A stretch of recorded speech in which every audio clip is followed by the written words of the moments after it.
할렐루야. 우리 찬양 받으신 주님께 영광의 박수. 주님 감사합니다. 감사합니다. 귀한 찬양해 주신 할렐루야 찬양대 그리고 관현 악단원들 감사합니다. 한 주간 편안들 하셨어요? 날씨는 덥고 또 비도 쏟아지고 했는데 오늘 주 앞에 오셔서 감사합니다. 하나님은 오늘 여러분 영혼을 시원케 하시고 하늘문을 여시고 은혜 주실 줄 믿으시기 바랍니다. 지난 화요일은 8.15 광복절이었습니다. 일제 압제하에 36년 동안 고통당하던 우리에게 하나님이 자유와 해방을 주신 날이 광복절입니다. 일본 참 가깝고도 먼 나라입니다. 그동안 일본이 우리에게 저지른 만행을 생각하면 일본 싫습니다. 밉습니다. 용서하기 힘듭니다. 그러나 여러분, 세월이 이렇게 흘렀는데 우리가 언제까지 일본을 미워하고 일본을 저주하고 일본을 욕하고 일본을 원수처럼 대하며 살 수는 없는 노릇 아니겠습니까? 이제는 우리가 세월이 흘렀으니 우리의 감정을 좀 내려놓고 너희 원수를 사랑하라고 하신 하나님 말씀에 순종할 때라고 생각합니다. 힘들지만 일본을 용서하는 게 하나님의 뜻입니다. 어렵지만 너그러운 관용으로 일본을 사랑하는 것이 하나님의 뜻입니다. 그래야 우리가 일본을 이길 수 있을 것입니다. 그래서 오늘 여러분에게 증거할 말씀의 제목을 이렇게 정했습니다. 시작. 원수를 이기는 최고의 방법. 아멘. 오늘 누가복음 6장 27절 화면 띄울 수 있으면 화면 좀 부탁합니다. 시작. 그러나 너희 듣는 자에게 내가 이르노니 너희 원수를 사랑하며 너희를 미워하는 자를 선대하며, 계속 너희를 저주하는 자를 위하여 축복하며 너희를 모욕하는 자를 위하여 기도하라. 아멘. 일반적으로 세상 사람들이 원수를 대하는 방법은 어떻습니까? 간단합니다. 원수를 욕하고 원수를 저주하고 원수를 미워하고 원수에게 침 뱉고 원수에게 돌 던지고 원수에게 칼 휘두르고 원수를 원수로 갚는 것이 일반적인 세상 사람들의 방법입니다. 그런데 하나님은 오늘 우리에게 이렇게 말씀하십니다. 너희 원수를 사랑하고 너희를 미워하는 자를 선대하고, 더 잘해주고 너희를 저주하는 자를 축복하고 너희를 모욕하는 자를 위해서 기도하라. 홍콩이나 중국에서 만들어진 영화는 줄거리가 비슷합니다. 어느 대갓집에 괴한이 침입을 합니다. 그리고 그 집 사람을 다 죽입니다. 부모님을 죽입니다. 구사일생으로 하인이 갓난아기 도련님을 데리고 몰래 탈출을 합니다. 깊은 산속에 들어가 숨어서 갓난아기를 키웁니다. 그런데 그 깊은 산속에는 꼭 무술에 은둔 고수가 숨어 있습니다. 갓난아기가 자라면서 그에게 무술을 배웁니다. 갓난아기가 자라 청년이 되었습니다. 이제 무술도 어느 경지에 이르렀습니다. 그러면 스승님이 하명을 합니다. 뭐라고? 이제 하산하라.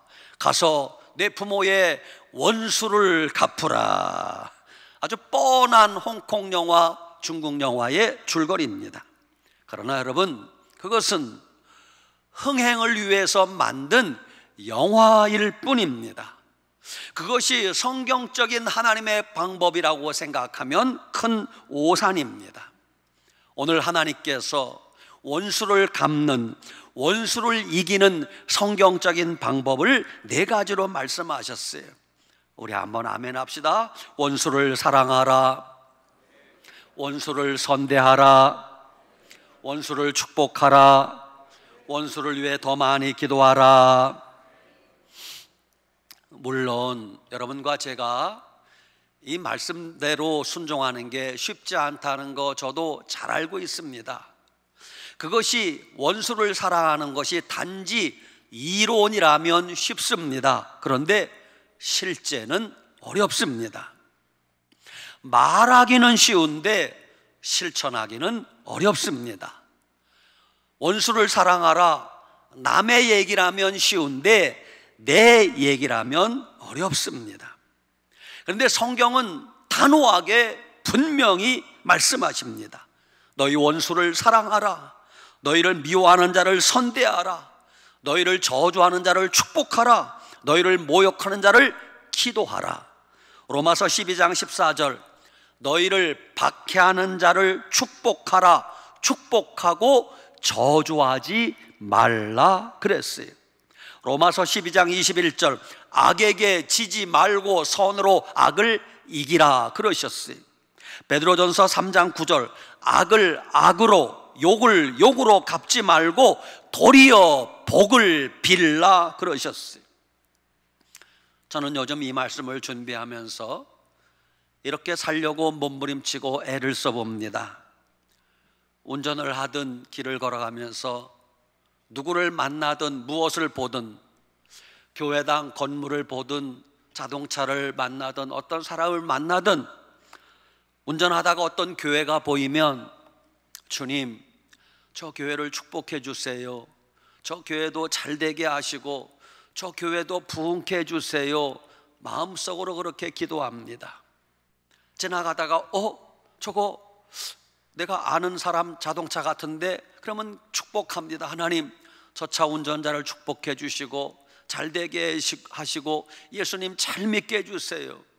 지나가다가 멀리서 아는 사람을 만나면 저분인데, 주님 저분을 잘 되게 하시고 복되게 하시고 축복해 주세요. 그렇게 살려고 무던히 애를 씁니다. 싫든 좋든 그렇게 축복했더니 결과는 어떤가? 내 마음이 그렇게 기쁘고 평안할 수가 없습니다. 여러분, 내가 남에게 복을 빌어주면 결국 누가 복을 받게 돼요? 자기 자신이 복을 받아요. 남을 축복하면 내가 축복을 받게 되어 있다는 것이 성경적입니다. 그리고 하나님 말씀을 계속 끊임없이 묵상하고 암송하려고 애를 씁니다. 너희 원수를 사랑하라, 아멘. 너희를 미워하는 자를 선대하라, 아멘. 너희를 저주하는 자를 축복하라, 아멘. 너희를 모욕하는 자를 위하여 기도하라, 아멘. 너희를 박해하는 자를 축복하라, 아멘. 악에게 지지 말고 선으로 악을 이기라, 아멘. 그렇게 순종하려고 애를 썼더니 마음이 그렇게 평안할 수가 없어요.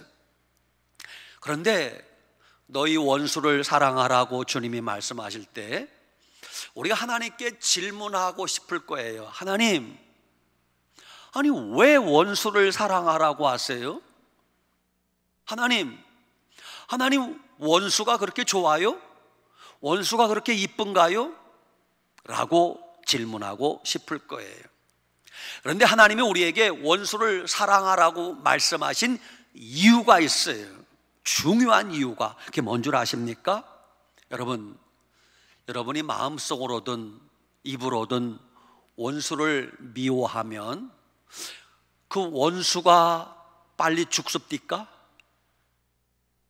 원수는요, 명도 길어 죽지도 않아. 여러분이 원수를 미워하면 결국 누구만 손해보는 거예요? 나만 손해보는 거예요. 여러분이 한번 실험 삼아라도 해보세요. 내 마음속에 원수를 미워하는 마음을 품고 일주일만, 한 달만 살아보세요. 잠도 안 옵니다. 먹어도 소화가 안 됩니다. 뚜껑이 열려서 막 혈압이 오릅니다. 심장이 두근두근 거리고 없던 화병이 생깁니다. 원수를 미워하면 결국 나만 손해보는 거예요. 나만. 원수가 죽기 전에 내가 죽는단 말입니다. 그래서 하나님이 원수를 사랑하라고 하시는 거예요. 원수가 이뻐서 사랑하라는 것도 있겠지만 너 자신이 살기 위해서, 내가 살기 위해서 원수를 사랑하라. 그러면 내 마음이 평안해지고 내 마음이 기뻐지고 내가 더 잘되게 될 것이다 라는 숨은 말씀이 그 속에 들어있다는 걸 우리가 아셔야 됩니다. 로마서 12장 19절, 내 사랑하는 자들아 너희가 친히 원수를 갚지 말고 하나님의 진노하심에 맡기라. 기록되었으되 원수 갚는 것이 내게 있으니 내가 갚으리라고 주께서 말씀하시니라. 히브리서 10장 30절, 원수 갚는 것이 내게 있으니 내가 갚으리라. 원수는 하나님이 갚는 거예요. 우리가 갚으려고 애쓰지 않아도 된다는 뜻입니다. 결혼을 앞둔 나이든 총각이 있었어요. 결혼할 아가씨가 생겼습니다.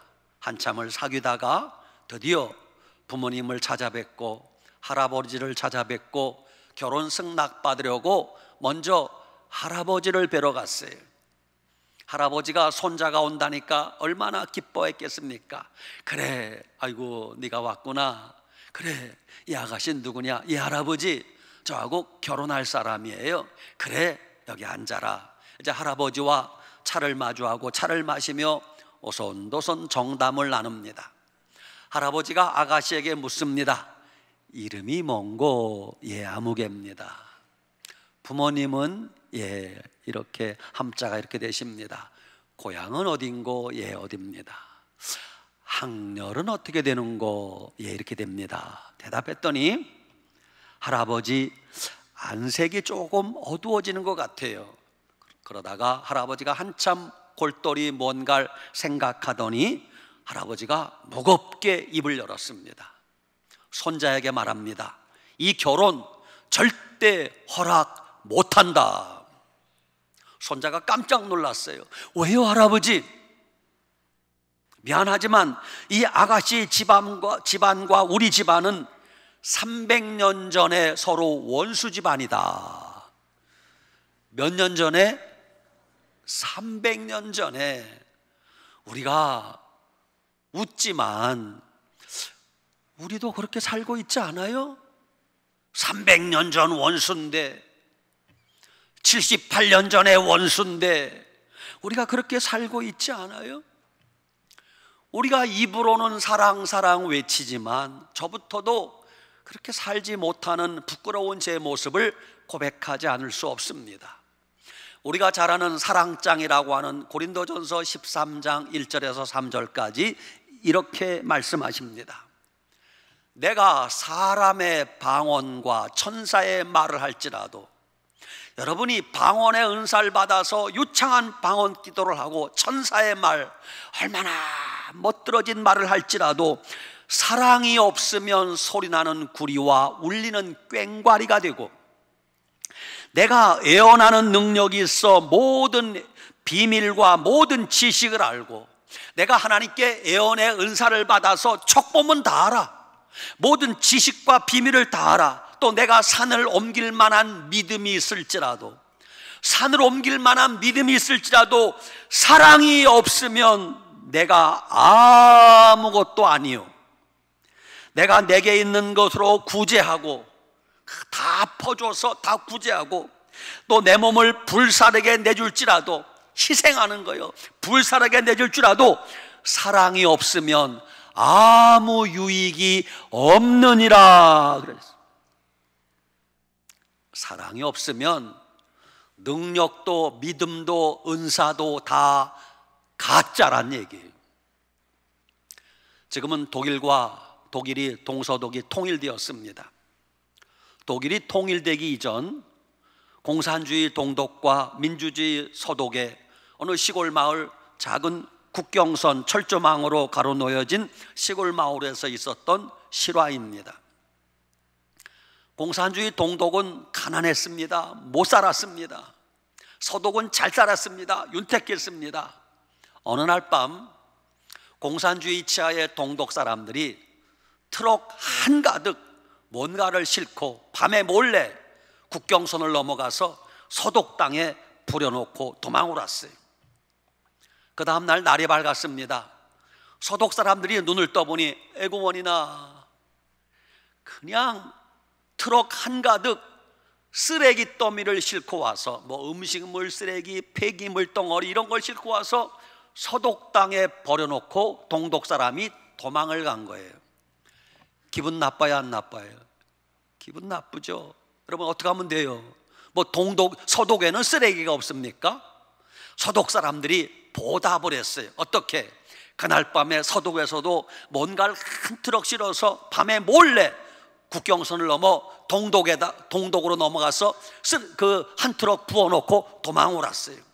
이튿날 공산치하의 동독 사람이 눈을 떠보니 기절초풍할 일이 벌어진 거예요.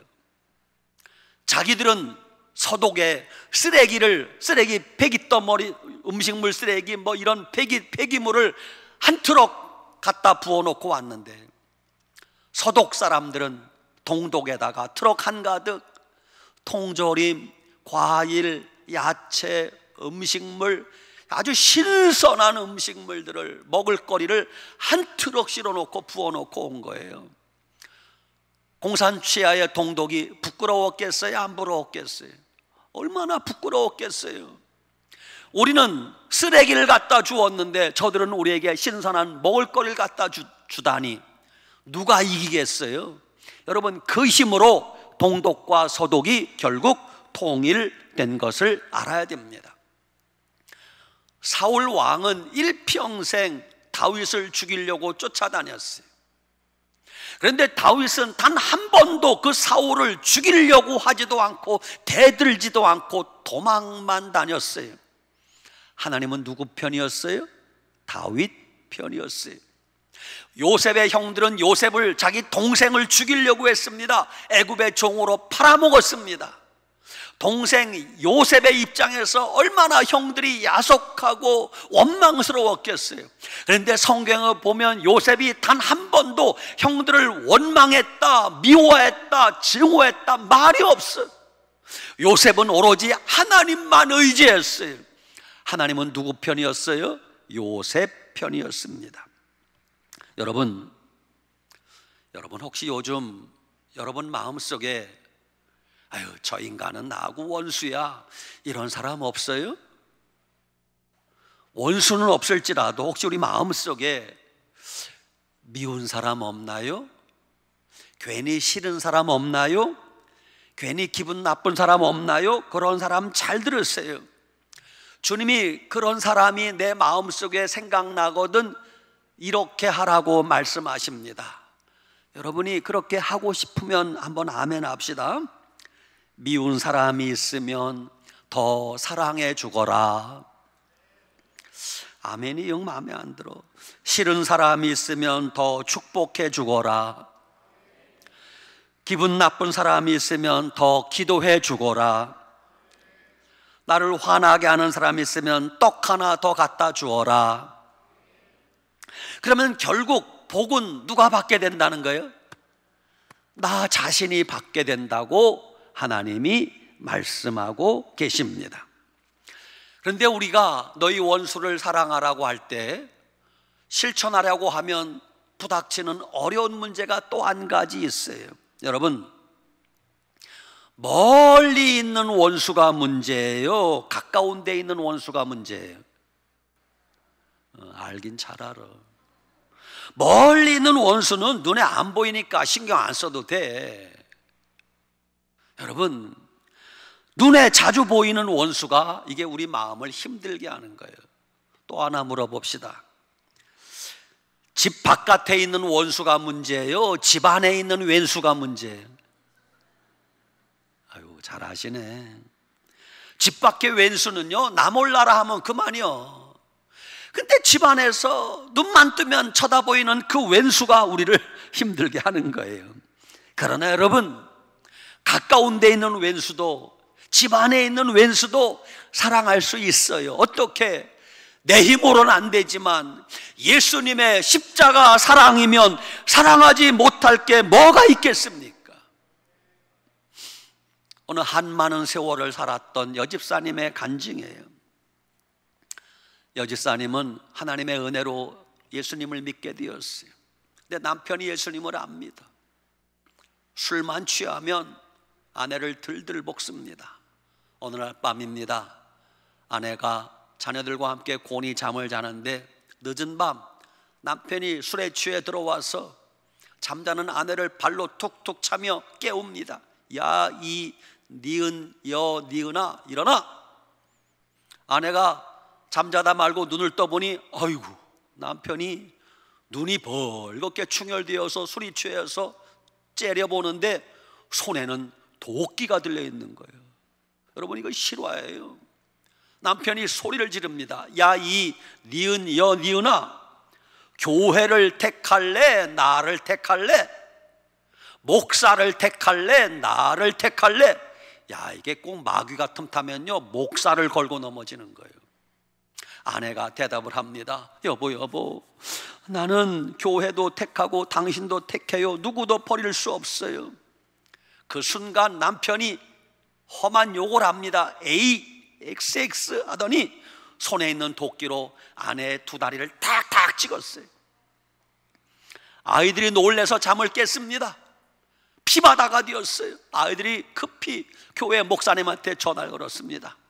목사님과 사모님이 달려와 보니 방바닥이 피가 흥건한 거예요. 목사님과 사모님이 다친 여집사님 다리를 헝겊으로 동여매고 병원을 가야 되는데 병원에 안 가도 될 거라고 판단했던지 봉고차에 태워서 목사님이 그 여집사님을 데리고 저 오살리 순복음 기도원에 데리고 간 거예요. 집사님, 여기서 며칠 기도하세요. 그냥 집에 가면 남편한테 죽습니다. 피해 있으라는 거예요. 왜? 병원에 있으면 또 찾아오니까. 기도원에서 기도를 하는데 아파서 견딜 수가 없어. 도끼로 찍혔으니 얼마나 아프겠어요. 그래서 오살리 금식기도원에서 기도군에 들어가 기도하는데 이건 기도가 아니라 너무 아프니까 막 그 왼수 같은 인간 욕이 나오는 거예요. 하나님, 미안해요. 나 그 집사님 간증 그대로 하는 거예요. 그 새끼, 개새끼, 소새끼 제발 데려가시든지 죽이시든지 알아서 하시라고 막 생떼를 씁니다. 악을 쓰는 거예요. 기도라고 할 수 없죠. 한참 후에 하나님의 음성이 들립니다. 이 악한 자요, 악한 자의 기도는 주가 외면하시느니라. 여집사님이 생전 처음 하나님께 대들었대요. 하나님, 그 새끼가 악한 놈이지 내가 왜 악합니까? 대들었대요. 그러자 하나님이 말씀하십니다. 여호와는 그런 내 남편도 사랑하시느니라. 여집사님이 하나님께 대듭니다. 하나님, 그러지 마소서. 하나님도 남자라고 남자 편 드십니까? 대들었대요. 하나님, 공평하게 심판하소서. 하나님의 음성이 또 들립니다. 여호와는 그런 내 남편도 사랑하시느니라. 여집사님이 더 이상 어찌할 수 없으니 차라리 내가 죽어버릴까? 확 죽어버릴까? 혀를 깨물고 죽어버릴까? 별 생각을 다 하는 거예요. 정신이 드니까 아니야, 내가 죽으면 자식 새끼들은, 내가 죽으면 교회 내가 전도한 새신자들은, 내가 죽으면 교회 목사님은 어떻게 되나? 죽을 수가 없는 거예요. 그때부터 눈물로 찬송을 부르기 시작합니다. 목마른 사슴이 시냇물 찾듯 나의 주님이 죄인을 찾으셨도다. 이 찬송의 가사를 바꿔 자기가 그냥 떠오르는 대로 찬송을 부르는 거예요. 예수님을 생각하면 죽을 수 없고 내 남편을 생각하면 죽고 묻고만 싶네. 예수님 나는요 어쩌면 좋아요. 이러지도 저러지도 못하겠어요. 그렇게 억울해서 눈물을 흘리고 분해서 눈물을 흘리며 찬송을 부르는데 하나님의 음성이 또 들립니다. 얘야, 억울해서 흘리는 눈물, 분해서 흘리는 눈물은 하늘에 상달되지 않느니라. 여러분 잘 기억하세요. 이렇게 한 많은 여집사님이 그 모진 핍박을 당하면서도 참고 인내하고 믿음으로 살았더니 세월이 흘러 결국 그 남편을 회개시켜 변화시키고 그 남편 집사되게 만들고 예수님 믿게 하였다는 간증입니다. 아멘. 얼마 전에 경주에서 전국 장로회 수련회가 열렸어요. 우리 통합 측 장로님들 모임인 걸로 알고 있습니다. 거기 강사님 중 한 분이 세브란스 병원 국제진료센터 소장인 인요한 선교사님, 린튼가 선교사님의 아마 4대 손인가 같아요. 3대 손인지 그 선교사님이 오셔서 강의를 하셨는데 그 강의가 너무 은혜스러워서 제가 일부분을 여러분에게 전달합니다. 인요한 선교사님 얘기입니다. 인류 역사에 원칙을 주장하고 원칙을 지킨 사람 많대요. 이게 하나님 말씀이다, 원칙을 지켜라, 이게 진리다.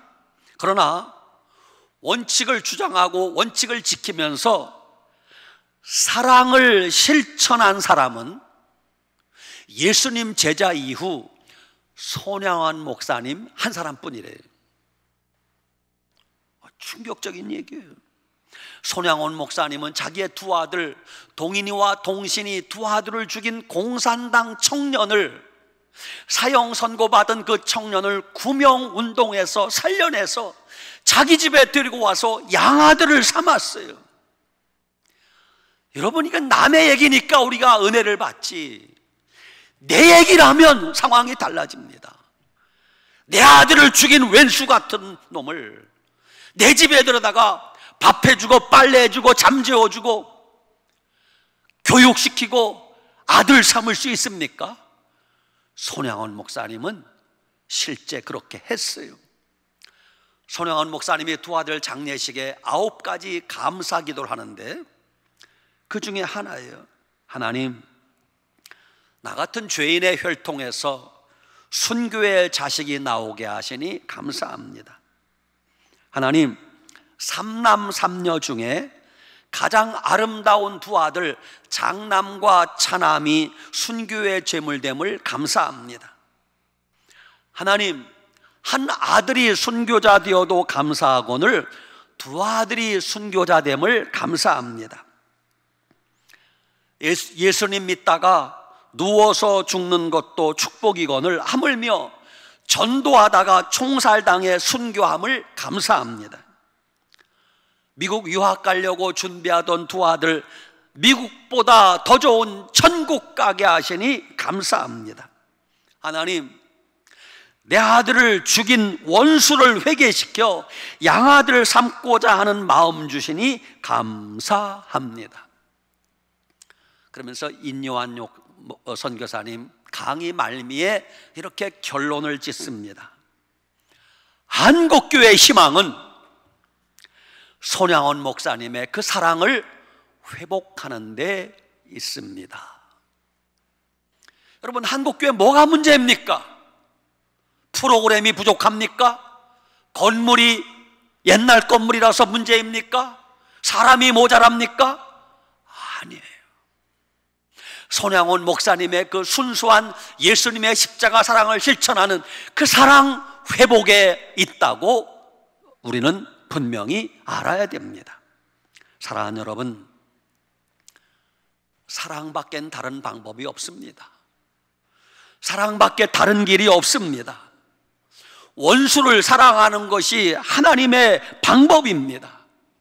원수를 사랑하는 것이 하나님의 최고 사랑의 실천 방법입니다. 여러분, 원수를 이기는 최고의 방법은 원수를 사랑하는 것입니다. 그러면 결국 나 자신이 복을 받게 될 것입니다. 미운 사람을 이기는 최고의 방법은 미운 사람을 선대, 더 잘해주는 겁니다. 그러면 결국 내 마음이 평안해지게 될 것입니다. 싫어하는 사람을 이기는 최고의 방법은 싫어하는 사람을 위해 날마다 축복 기도해 주는 겁니다. 그러면 결국 내가 더 잘되게 될 것입니다. 주님이 말씀하십니다. 믿음, 소망, 사랑, 이 세 가지는 항상 있을 것인데 그 중에 제일은 뭐라? 사랑이라. 아멘. 오늘 주님이 사랑이 제일이라고 말씀하십니다. 늘 사랑교회 다니는 성도님들, 예수님의 사랑을 머리로만 알지 말고 그 사랑이 가슴으로 내려와서 우리 삶에서 실천되지 않으면 우리의 믿음은 가짜입니다. 여러분, 사랑하시기 바랍니다. 원수를 사랑하라고 하셨는데 원수 사랑은 못해도 가족 사랑은 해야 되잖아요. 원수 사랑은 못해도 성도 사랑은 해야 되잖아요.